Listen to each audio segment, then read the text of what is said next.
Today is one of the last days you have to play Paragon on Legacy. Maybe one day you'll get the chance to check out the map again, but to play Paragon for real in this meta and game style, well, it's one of your last chances. We've been on a roller coaster when it comes to Legacy, from the early online test days all the way to the current patch. It has been a hell of a year. Reflecting on this year of Paragon, I'd like to share with you some of my major moments with this game.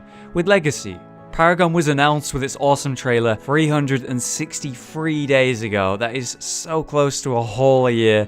Damn. Back then, getting into the online test was hard as hell, all luck-based as alphas normally are, but speaking of luck, I was contacted by a UK PR team to try out Paragon. I have no idea what happened to make that email come to me, but I was smart enough to accept it and get my chance. Heading down to London, I found myself in a room with lines of computers and even PlayStation 4s, surrounded by members of the Paragon team, and even the creative director of Paragon was there, man, Steve Superville. Other community members and personalities were found from all walks of life, some from esports, some writers, even a few streamers or YouTubers, and those dedicated to Paragon prior to its NDA lift. Knowing no one and knowing very little to nothing about the game, I was just there to play. It was easy for me to feel kind of out of place, but what do you do in that situation?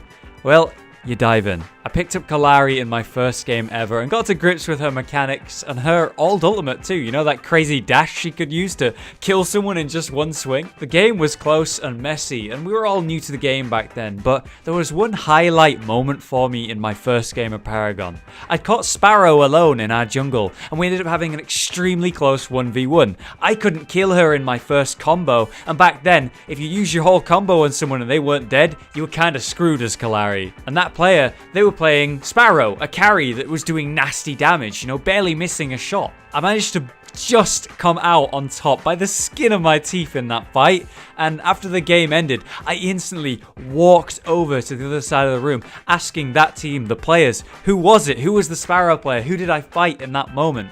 And it turns out, that was RGS Ace. Obviously, I instantly shit-talked him, and before I knew it, we were playing on each of his team for the rest of the day. Hell, even Mooney himself decided to give us a challenge, and well, he absolutely wrecked us. But back then, he was still part of the Paragon QA team, and not the community manager we know him as today. With only a few hours to meet people and learn about the game, the experience was definitely short, but sweet. I went on to play a lot of Paragon in the online test with Ace, and I class him as a good friend now. Over the next year, we've seen some massive changes to Paragon. From Kalari's rework, there was Pink Prime, a billion changes to travel mode, paper towers, infinite jump rampages, free or even two-shotting people as crit carries. Oh my god. There's been some stupid but crazy moments with this game. I remember back in some of the final online tests, Grux was the strongest character in the game by far. That dude could 1v5 under an enemy inhib and still come out on top. He could grab black buff and backdoor the core against the whole enemy team and just laugh it off. I mean, Grux is still mean as hell today, but he used to be a monster, man. But when the NDA lifted, I released my first video of Paragon. It was gameplay of Gideon, a fan favorite hero, or villain even, I guess. And we had Kalari too, her old version with a crazy dash. And since then, I've been making guides and gameplays and streaming the game, even improving myself when it came to my own gameplay. And through all its changes and radically weird or even broken moments, Paragon was something that held my interest all the way to the open beta launch. And that's when I was invited to Epic Games HQ, all the way over in America. What can I say about the event? It's hard to say everything in one small moment here. Surrounded by a wide array of personalities, all interested in the one reason we were there, Paragon. To catch up with the friends I'd made over that year, to meet new people from creators, streamers, the competitive players, even the massive team behind Paragon itself, and to be standing in Epic Games HQ. I'd grown up playing their games, even though I definitely shouldn't have. It was an honor, it was luck, it was fantastic.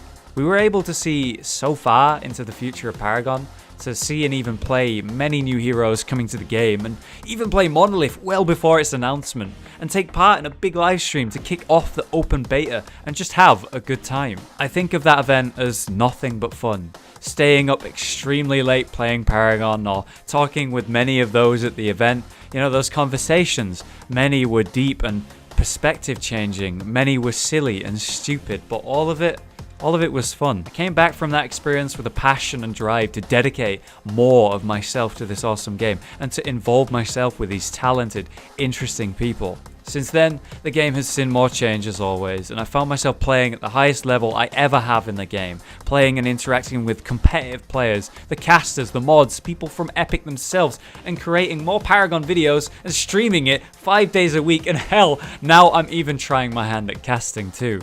It's a whole new world for me, and it's all come from one game, from Paragon. Monolith is going to change a lot about Paragon, and in many ways, this could make or break the game. I'm here to see what happens and do my best to, in some small way, very small, help push it with everyone in the right direction, I hope. Change is coming this December 6th, but to look back on my first year of Paragon and all the experiences that came with it, it is a little bittersweet. In many ways, I'm gonna miss Legacy, but of course at the same time, I can't wait for Monolith and the future of Paragon, whatever it is. Today is one of the last chances you have to play Legacy. So god damn it, go do it and have some fun. And I'll see you guys on the other side. I'll see you in Monolith.